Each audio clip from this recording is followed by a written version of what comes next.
চন্দ্রযানের সাফল্যের পর এবার সৌরযান আদিত্য এল1 ঠিক কেমন দেখতে আদিত্য এল1 আমরা দেখব BITM Birla industrial and technical মিউজিয়ামের যারা শিল্পী তারা তৈরি করেছেন, টেকনিক্যাল অফিসার তারা তৈরি করেছেন।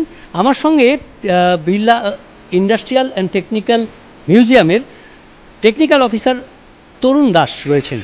তরুণবাবু, এই যে আমরা সামনে দেখছি যে মডেল আদিত্য এল1-এর, স্বাভাবিকভাবেই মানুষের তো আগ্রহ বাড়ছে যেহেতু চন্দ্রযানের সাফল্য। আর এই আদিত্য এল1 ঠিক কেন যাচ্ছে সূর্যের কাছাকাছি, আর কী বা আছে এই আদিত্য এল1?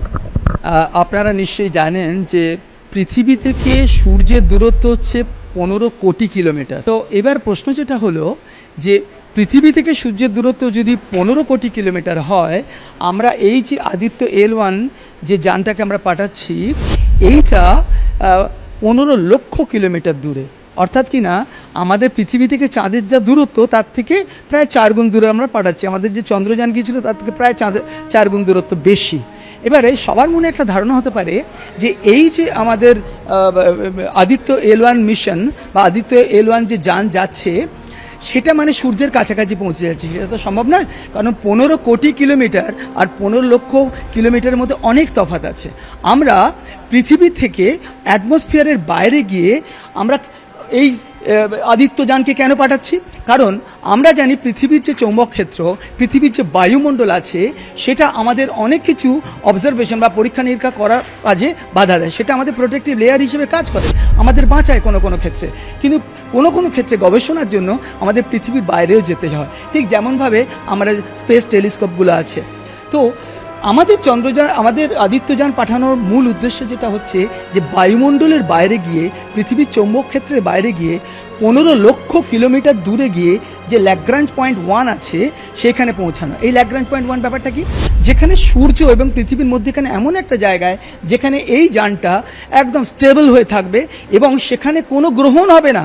সবথেকে মজার কথা, এমন একটা পজিশন যেখানে এসে চাঁদ বা পৃথিবীর সূর্যের কাছাকাছি সূর্যের সামনে এসে যে গ্রহণগুলো হয় সেটা হবে না। ফলে আমরা কনস্ট্যান্ট সূর্যকে নিয়ে যে গবেষণাগুলো করব সেখানে আমরা করতে পারি, অর্থাৎ কোনো বাধা হবে না। সূর্য এই আদিত্যযানের সামনে সবসময় ভিজিবল থাকবে। এর মধ্যে একটা যন্ত্র আছে ভিজিবল লাইন এমিশন। এবার সেই ভিজিবল লাইন এমিশন কোরোনোগ্রাফ একটা মজার জিনিস করবে। সে কি করবে? সে কি করবে না, সে ওর ভেতরেই এই যানের মধ্যেই একটা আর্টিফিশিয়াল যেন এক্লিপস গ্রহণ তৈরি করবে।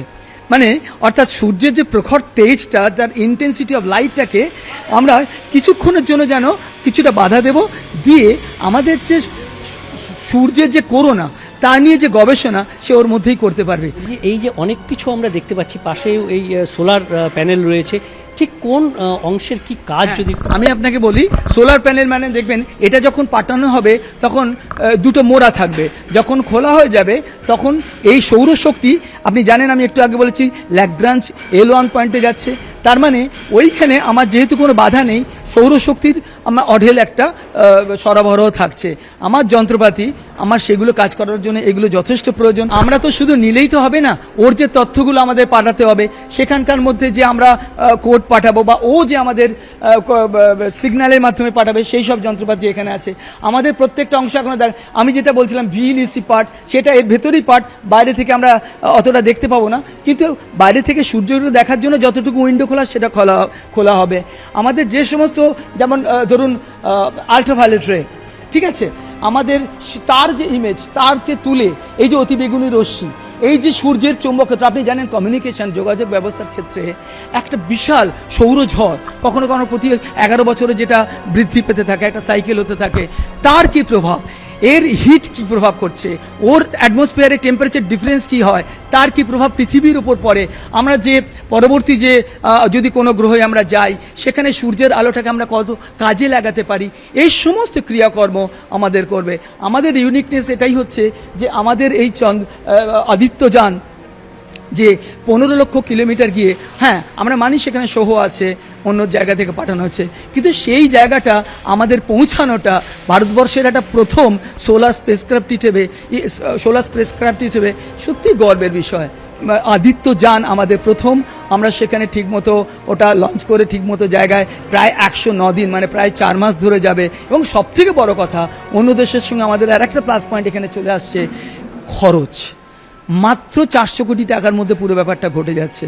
আমরা চন্দ্রযান করেছিলাম 615 কোটি টাকা, তার থেকেও কম খরচায় আমরা এরকম একটা নিদারুণ এবং এত ইম্পর্ট্যান্ট কাজ করতে চলেছি।